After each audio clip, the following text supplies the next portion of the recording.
I'm Laura Thirlwall, and I first came to Deaflinks 17 years ago, near enough 17 years ago, because my mother-in-law volunteered in the kitchen doing sandwiches and hot dinners for the bingo group on a Thursday.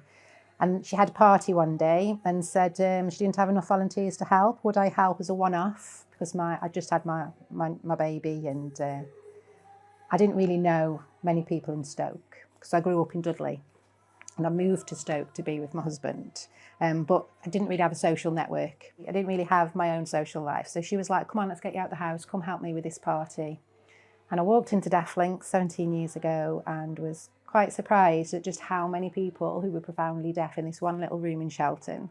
And then I felt a bit naive that I didn't realise how many people, lived with hearing loss and used British Sign Language. I started volunteering myself. I said, I'll carry on coming and I'll volunteer myself. In the meantime, from volunteering, I said to myself, well, I can't volunteer at a deaf charity and not be able to communicate with the people there. So I went to college and started learning British Sign Language. So by the time a job opportunity came up, I could sign. I applied for the job and got it, booking the interpreters. So I was the main interpreter booking coordinator for many years.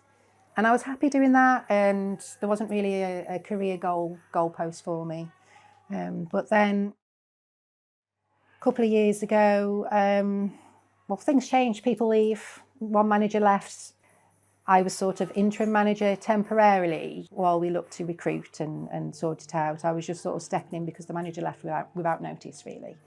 So it was just a case of let's just stop, not let the boat sink while we try and find a new manager.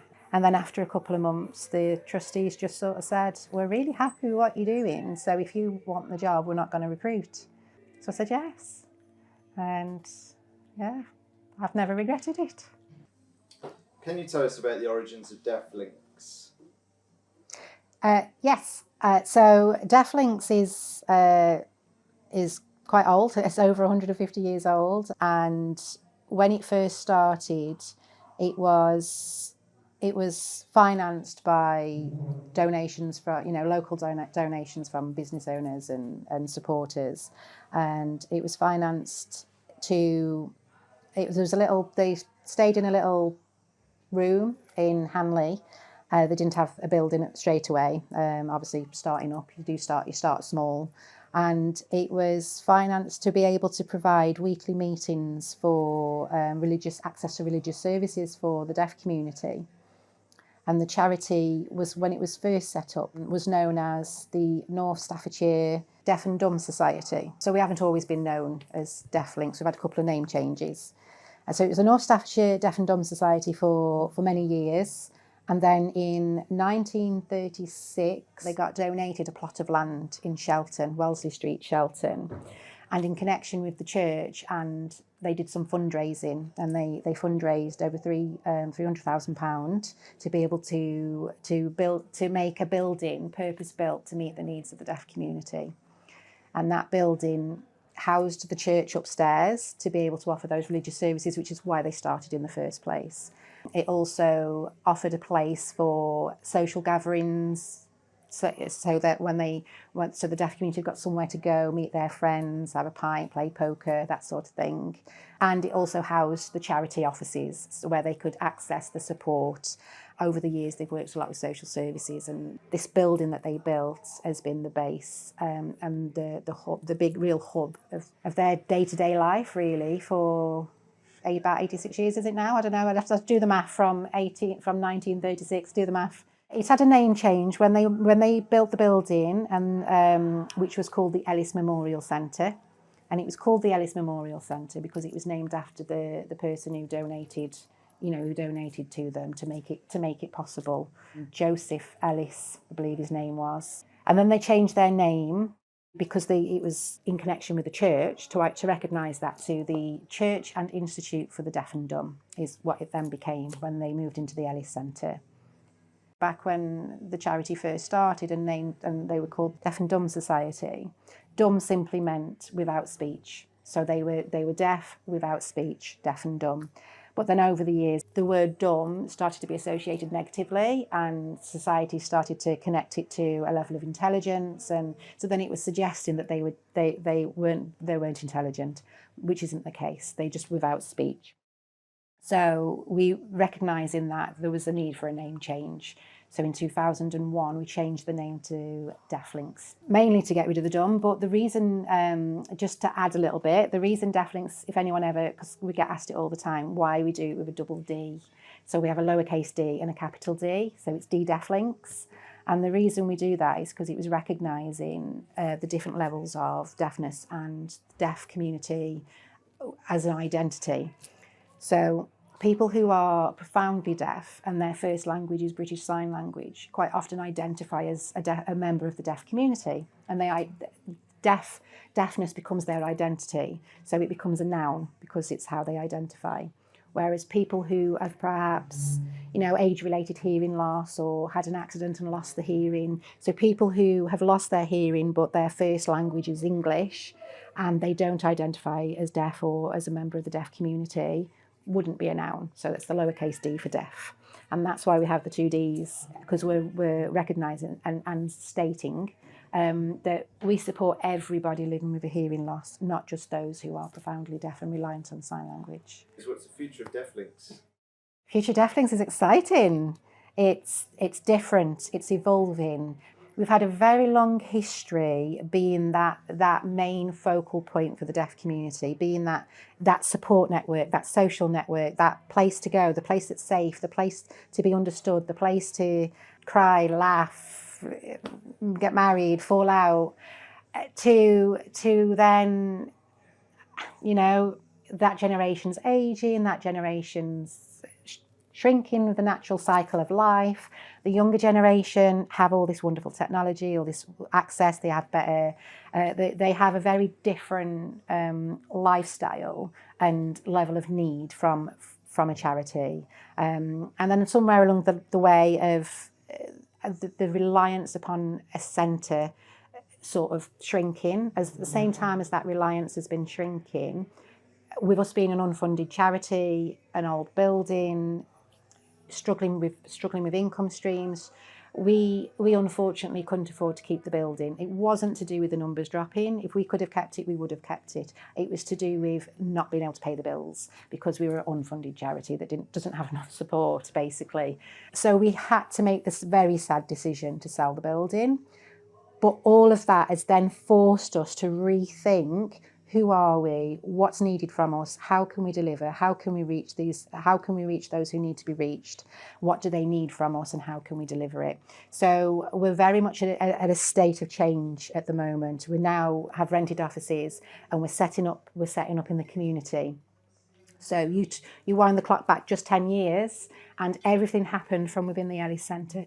So if you wanted to get involved with Deaflinks or go to something Deaflinks was doing, you had to travel to the Ellis Centre. Now we're coming out to you. Now we're starting to set up, because we're setting up in various community locations.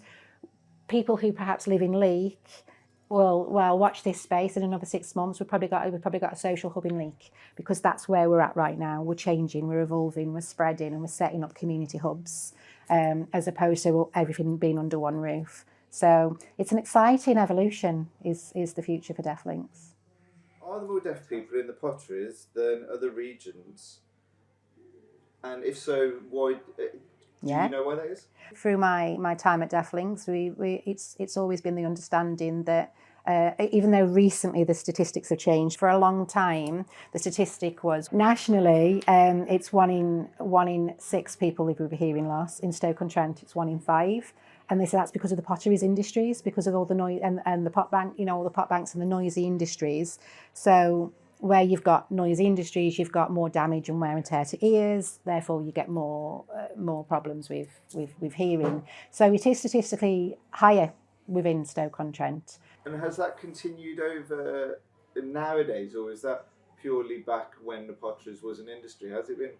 Is it now a generational thing? Has it been passed down? The national statistics have gone up. So the national statistics have now gone to 1 in 5. I'm not aware of any new statistics that are local to Stoke-on-Trent. So whether or not that balance is balancing out, I don't actually have the answer, to be honest. So the two people who are here, that so the deaf links there aren't as many people that go there as there were before due to people passing away. Yeah. If there's now 1 in 5, what's going on? Where have they gone? It's a different generation. So if you wind the clock back, 30, 40 years to when Charles and Wendy were in school, if you were profoundly deaf, you were sent to a deaf school. You wasn't sent to a mainstream school. And it was a bit like boarding school. So they'd get, depending on, because you don't have a deaf school on every street corner, or every locality. Depending on how far away they lived from the deaf school, they might have the suitcases packed and not see the family other than once a month, or go home once a month, or go home just at the weekends. So they pretty much lived at the school. And at the school, the teachers within the deaf schools didn't teach sign language. They didn't use sign language. They didn't allow the use of sign language. So there was no real communication between the deaf students and the hearing teachers. There was no real level of communication. And it's a harsh history, but it's their history, that they went as far as they wouldn't allow the students to, amongst themselves, sign to each other. So if anyone was seen using sign language, they'd get the cane, or they'd get the hands tied behind the backs to the chair so that they couldn't physically use sign language, because the schools was forcing them to try and fit them into the hearing world as they saw it. So, which is a couple of references came from your Charles and Wendy interviews, was when Charles was saying it was too much sport, because the schools didn't spend time with them teaching them to read and write. They didn't think they were capable. They spent more time just getting them to either do sports or trying to force them to speak, trying to force them to lip read, trying to force them to hear sounds, which is why Wendy was referencing not wanting all the sounds. They'd make them wear these earphones and they'd play sounds all the time. Now, depending on your level of hearing loss and what noises you can, what sounds you can hear, what sounds you can't, all they got was just loud noises. They couldn't depict words or what was going on. So it was just a pointless task to them that annoyed them, because they were trying to be forced to do something they couldn't do. They were trying to be forced to hear, and it's just not possible. You can't learn to hear.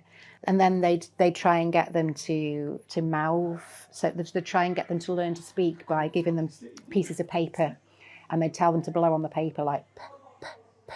And if the paper moved, they were doing it right, even though they couldn't hear the p, to try and force them to speak.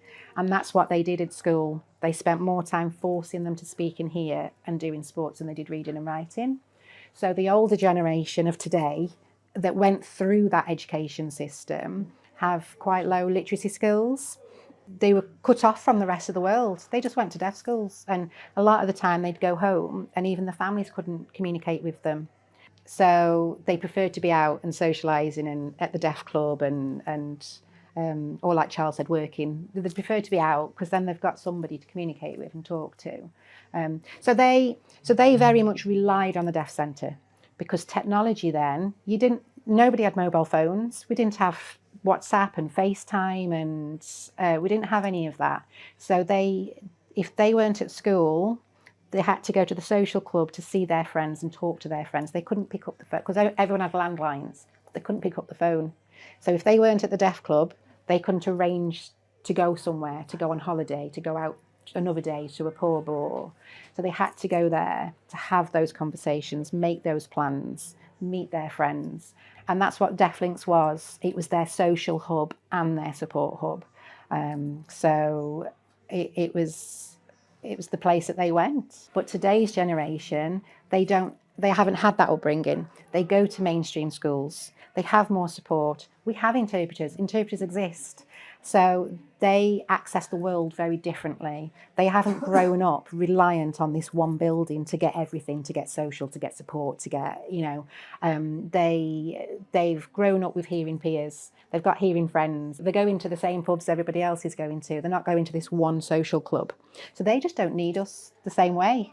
They need us when they need interpreters to be booked for, medical appointments or job interviews, but they can just text us. They don't have to come to the building to see us. They can just send us a message and say, on this date, on this time, I got a job interview, can I have an interpreter? and we sort it, and it happens, and the interpreter arrives and we've never even seen the person, so it's just a different generation, and technology is what's really advanced it and really helped.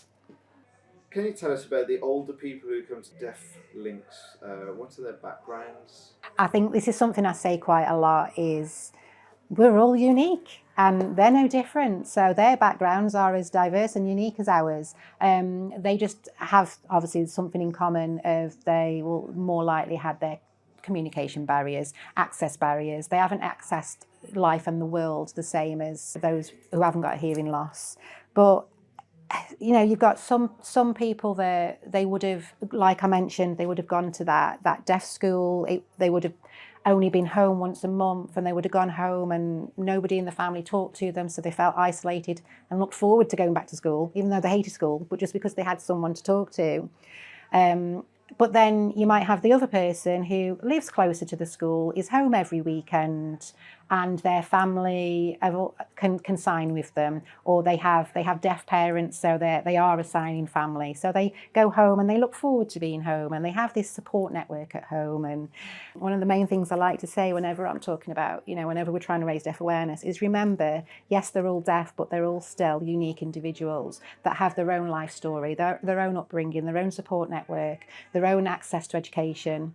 Some might have been homeschooled, some might have had the parents at home every night putting that extra effort in to read to them, teach them to read, teach them to write. Other parents might never have brought a book. So, but that's everybody, deaf or not. Do you know of any specific places that took on deaf people in the potteries, specifically because of the deafness? No, it was pretty much going down the mines. Going down the mines or going in the pot banks. That was pretty much the main two. And I think it's because it was seen as the two areas that needed limited communication. So they didn't really need to have that conversation with their employer every day or with the colleagues, or so it was a case of if we show them what to do, they'll go off and they'll do it, and we can leave them to it. Because like we say, back then they didn't really have interpreters. It just wasn't a thing. They didn't use them really. Employers didn't really have that to fall back onto. Oh, it's okay, we'll get an interpreter and we can communicate what we need to communicate. It was a case of, if we can't talk to you, we're not going to give you a job, unless we can show you how to do the job without needing that communication. At Deaf Links, we do a lot of deaf awareness raising and things, and sometimes people come in because they'll ask for an opportunity to engage with the community and ask these sorts of questions. So I've seen these sorts of questions answered quite a lot by a lot of different deaf people, and they all just, like, they're taking it on the chin, like you say, oh yeah, well, I just had to learn it. I just had to watch and copy, and there was no one to tell me, no one to support me. I just did it, and I do wonder if it's just a case of that's all they've ever known. If it's all you've ever known, you don't. What's to complain about? You kind of just accept it. This is life. If right from a child they went to school and the teachers couldn't communicate, they struggled at school. So what's the difference going to work? Well, this is just my life. I struggle at school, I struggle at home, I struggle. Unless that person can sign to me, I accept I will struggle. And maybe they don't see it as a struggle, maybe they just see it as normal. So yeah, you don't really see them moaning about it. They just say that's what it was. We didn't communicate.